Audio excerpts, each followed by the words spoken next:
శుభకార్యాలకు పూజార్ల కోసం వెతుకుతున్నారా? పూజారీస్.com లో అతి తక్కువ ధరలకే పూజార్లను ముందే బుక్ చేసుకోండి. వెంటనే కాల్. నమస్తే రమగారు. నమస్తే జయ. రమగారు, ఏమన్నా మంచి కథ ఏదైనా చిన్న సిరీస్ లాగా చెప్పుకుందామా? 2 భాగాలు చేద్దాం. ఓకే.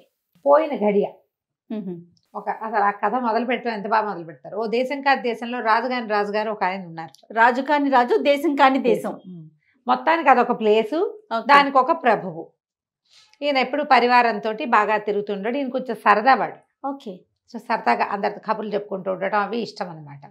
ఇప్పుడు దేశాలు, రాజ్యాలు, రాజులు అంటే ఏదో మంత్రాంగము, తంత్రాంగము, వాళ్ళు వచ్చేస్తున్నారు, వీళ్ళు వచ్చేస్తున్నారు, మనం వెళ్ళాలి, దూకాలి, బోల్డ్ అని ఉంటాయి. అవునవును. అంటే చిన్న చిన్న పరగణాలకి ప్రభువులుగా ఉండే వాళ్ళకి పెద్ద పెద్ద ప్రాబ్లమ్స్ ఏమి ఉండవు. అవును. హాయిగా కులాసాగా గడిచిపోతుంటుంది. వీళ్ళకి యుద్ధాలకి వాటికి వ్యవహారాలు ఏమీ ఉండదు. అలా ఒక కులాసా ప్రభువు గారు ఒకసారి ఏం చేశాడు, కొంతమంది జనాలతో కలిసి ఏదో పక్క ఊళ్ళో ఏదో జాతర లాంటివి జరుగుతుంటే చూడబోయాడు. తిరిగి వస్తూ ఒక పల్లె దాటుతున్నాడు. ఆ పల్లెలో ఒక ముసలావిడ ఒక కుర్రాన్ని తెగ తిట్టిపోస్తూ కనపడింది. వీళ్ళు కొంచెం నీడగా ఉందని చెట్ల దగ్గర ఆగారు. అక్కడ ఆవిడ తిడుతోంది కనపడింది. ఈ రాజుగారు అడిగాడు, ఎందుకవ్వా పిల్లాడిని ఎట్లా తిడుతున్నావు అని. తిట్టకేంచైనా అయినా వెర్రిబాగులు వీడు పనులన్నీ ఇట్టటివి పాడు పనులు అనేసరికి వాడిని చూడడానికి బాగున్నాడు. చూడ్డానికి చక్కగా తెల్లగా ఎత్తుగా పిల్లాడు కొంచెం దృఢంగా బాగానే ఉన్నాడు. కానీ కొంచెం కళ్ళు అమాయకపు కళ్ళు వాడివి. తెలివిగా లేడు వాడు. రాజుగారికి కొంచెం సరదా వచ్చింది. ఏం చేశాడు అంటే కట్టెలు కొట్టమంది అవ్వ. వాడు చెట్టెక్కి కూర్చున్నాడు. చెట్టెక్కేసాడు. కట్టెలు కొట్టేవాడు ఏం చేయాలి, ముందు గొడ్డలు పుచ్చుకెక్కాలా, ముందు చెట్టు ఎక్కుతాడు. ఓకే. గొడ్డలు ఎట్టా వస్తుంది, అలాంటి పనులు చేస్తాడు. ఇప్పుడు ఏంటంటే ఆ పని పంచుకోవాల్సిన అవ్వకి విసుగ్గా ఉంటుంది, కానీ చూసే వాళ్ళకి వినోదంగా ఉంటుంది చూడు. అవును కదా. ఆ వినోదం ఈయనకు కావాలనిపించింది. ఈయన ఏమన్నాడు, నాతో పంపించు, నా దగ్గర ఉంచుకుంటా, ఏదో ఒక పనిలో పెడతాలే, బోళ్ళు పనులు ఉన్నాయి మా దగ్గర అనేసరికలు అంతకంటే నా బాబు తీసుకుపోండదు. ఈ కుర్రాడి పేరు బాబా. బాబా అని పిలిచేవారు వాడిని. ఈ బాబాని తీసుకొచ్చారు. వీడేంటంటే ఏదైనా ఓ పని చేయమన్నాం అనుకో చేయటానికి ఉద్యుక్తుడవుతాడు. ఫీజిబుల్లా కాదా, అది ఎలాగండి, ముందు వెళ్ళాలండి తర్వాత వెళ్ళాలా, అలాంటివి ఏం అడగడు. ఒరే ఒక ఆకుపచ్చ పువ్వు, దానికి నీలం తొడుము ఉంటుంది, వెతికి పట్టరా తోటలో అంటే వాడు పొద్దస్తమానం వెతుకుతాడు.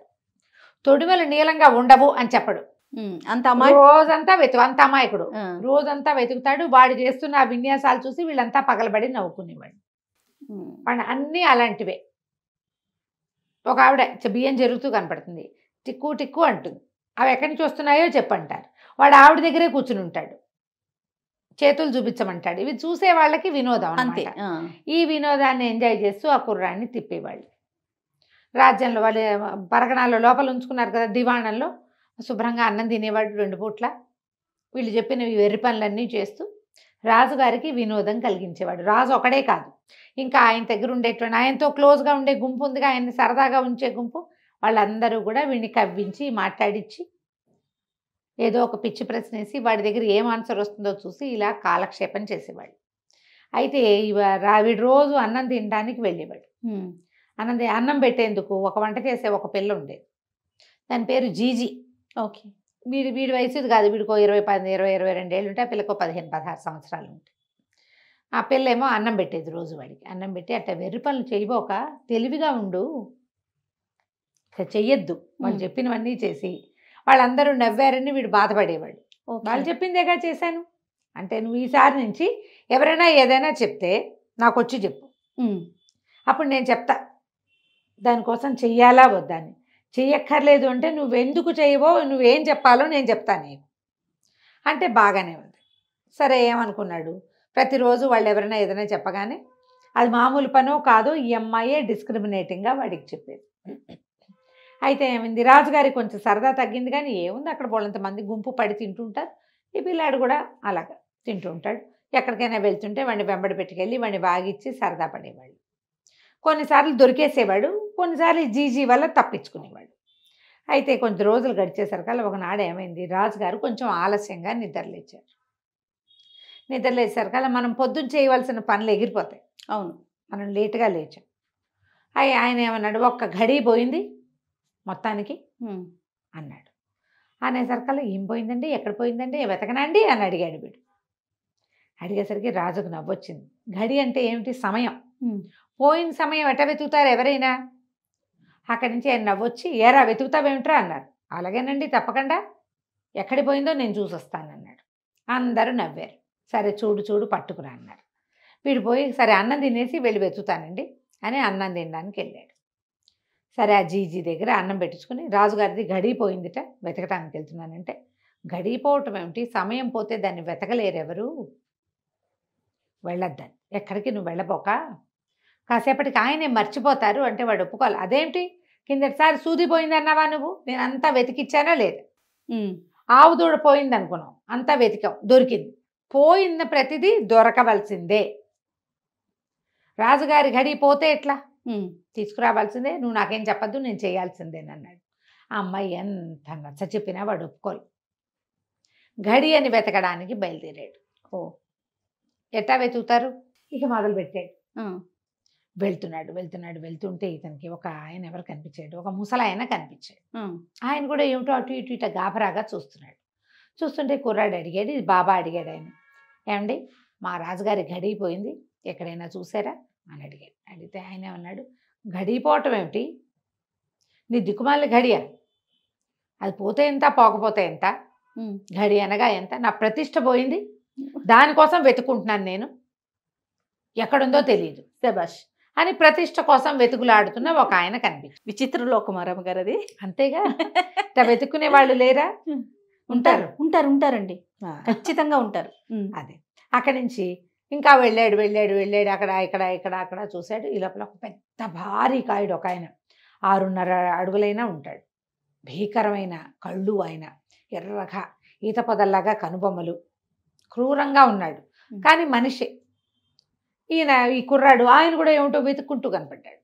కనపడేసరికల్లా ఈ కుర్రాడు ఆయన అడిగాడు, ఏమండి మీరు ఏదో వెతుకుతున్నారు, మీకు కానీ మా గడి కనిపించిందా, మా రాజుగారి గడియా, ఇంతకుముందు ఒక ఆయన అడిగాను, ఆయన ఏమో ప్రతిష్ట కనపడలేదని వెతుకుంటున్నట్ట, మీరేం వెతుకుతున్నారు, మా గడి మీకు కనపడిందంటే, నీ దిక్కుమాల గడి ఎవరికి కావాలి, నా సహనం పోయింది, నేను దానికోసం వెతుకుంటున్నాను అన్నాడు. తప్పలేదు, ఆయన అరుస్తున్నాడు. పోయింది ఏమిటి ఆయనకి, సహనం, దానికోసమే అరుస్తున్నాడు. కేకలు పెట్టి అరిచాడు, అరిచి వీడిని తోసేసాడు. వీడు కంగారు, భయం వేసింది. సరే అది కూడా కాదనుకున్నాడు. ఇంకా పోయాడు పోయాడు పోయాడు. ఒక రాజుగారి లాంటి ఒక ఆయన కనిపించాడు. ఆయన జీజు అనే ఒక రాజ్యానికి రాజు. ఆయన కూడా ఒక అడవిలో పడి ఏదో వెతుకుంటాడు.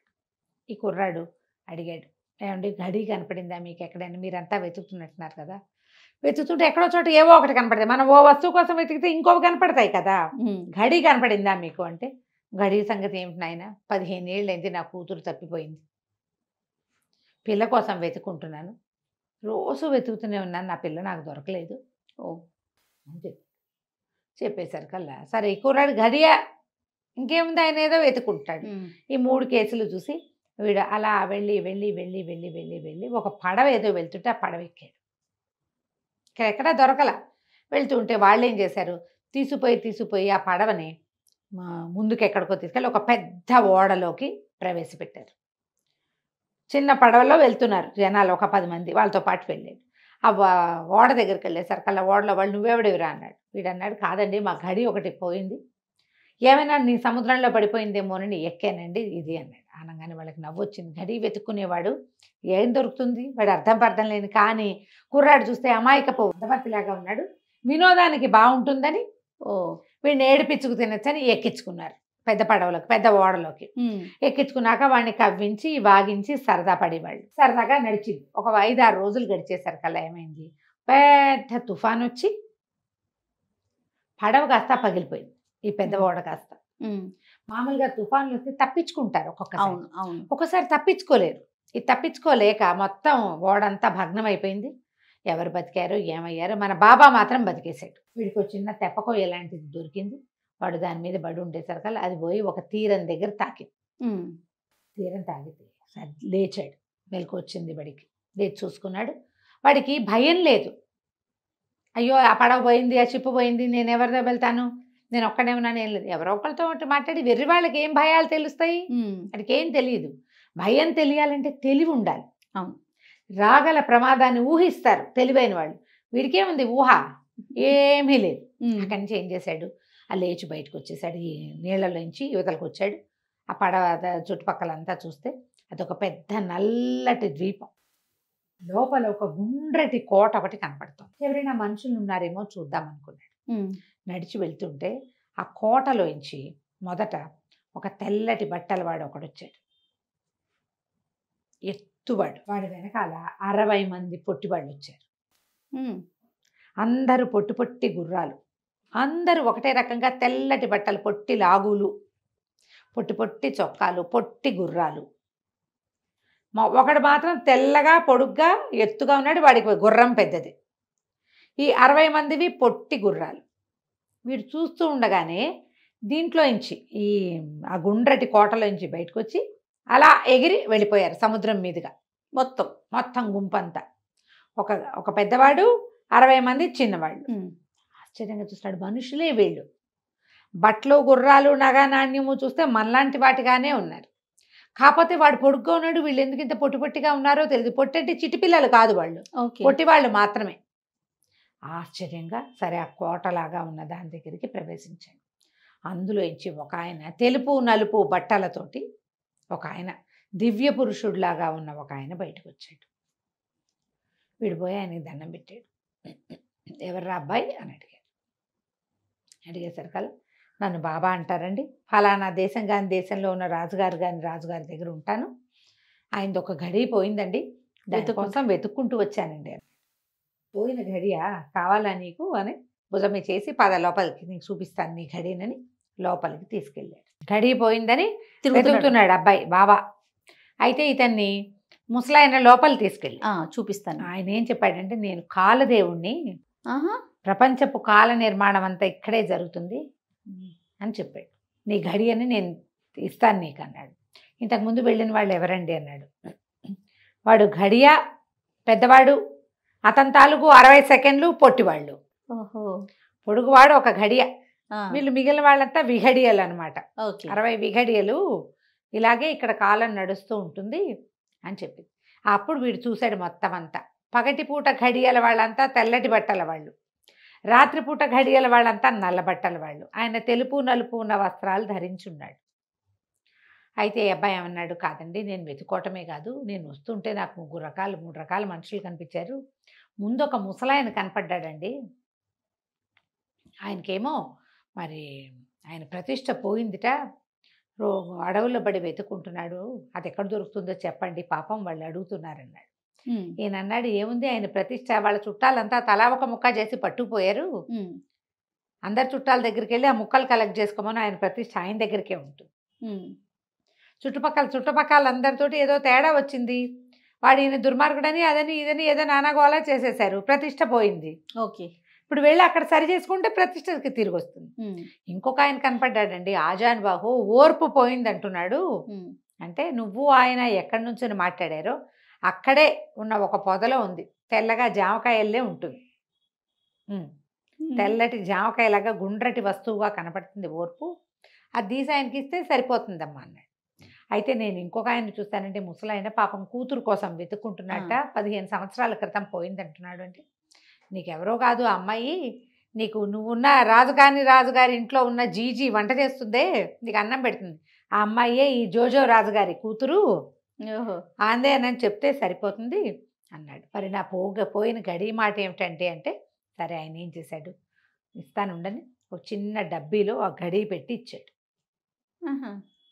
చిన్నగా మెరిసే డబ్బా, ఇదే మీ రాజుగారు పోగొట్టుకున్నటువంటి గడియ, కానీ ఈ గడియని ఎప్పుడు పడితే అప్పుడు వాడద్దు, అత్యవసరమైనప్పుడు వాడదు కానీ అని చెప్పి ఈ కుర్రాన్ని సరిచేసి అని తనకున్న జనాలకు చెప్పాడు.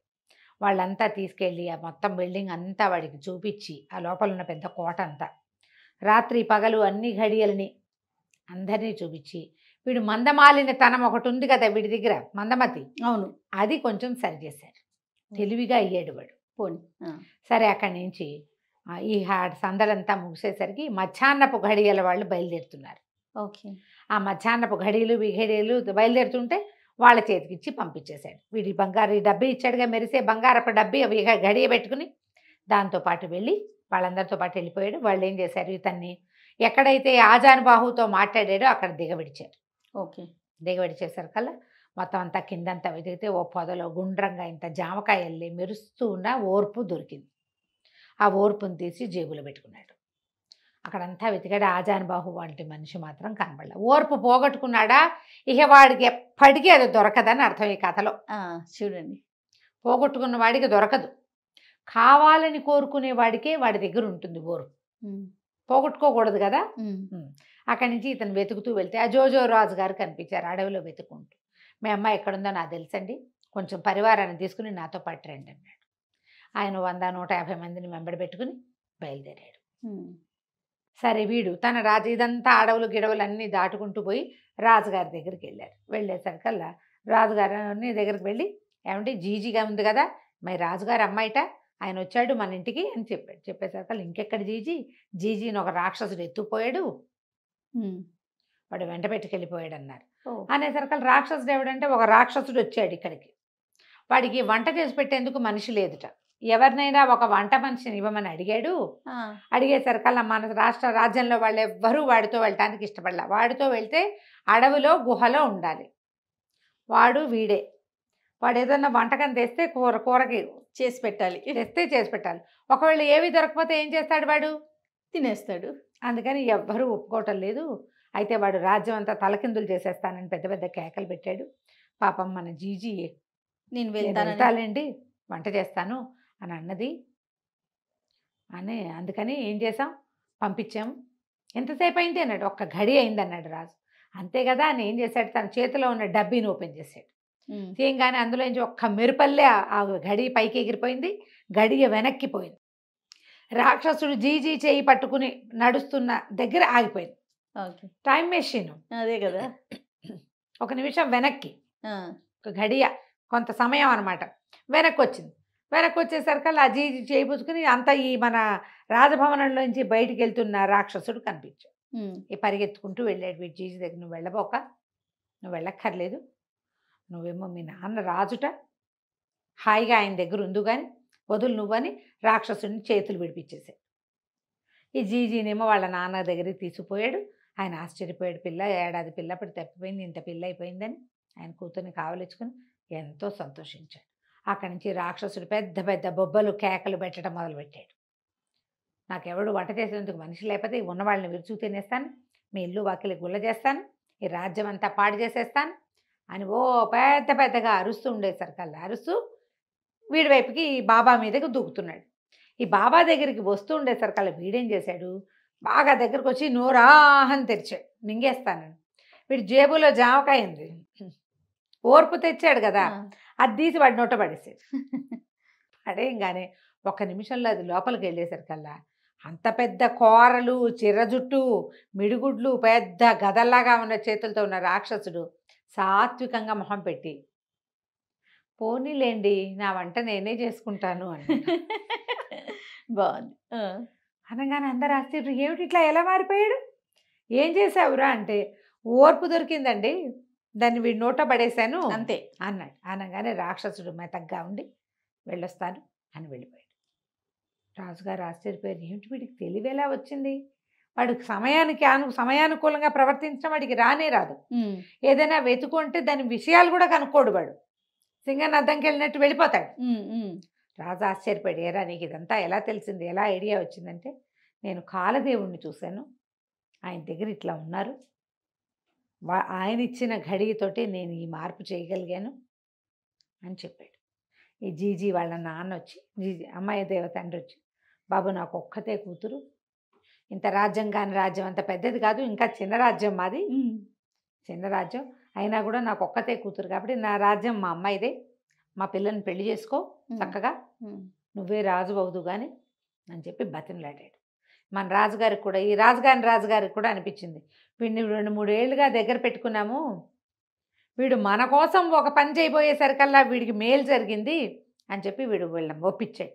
ఆయన పెళ్లి చేసుకోరా, చక్కగా జీజీని చేసుకో అని చెప్పి వాళ్ళ బామ్మని పిలిపించి చక్కగా ఈ జీజీకి బాబాకి ఇద్దరికి పెళ్లి చేసి బామ్మతో సహా వాళ్ళ రాజ్యానికి పంపించాడు.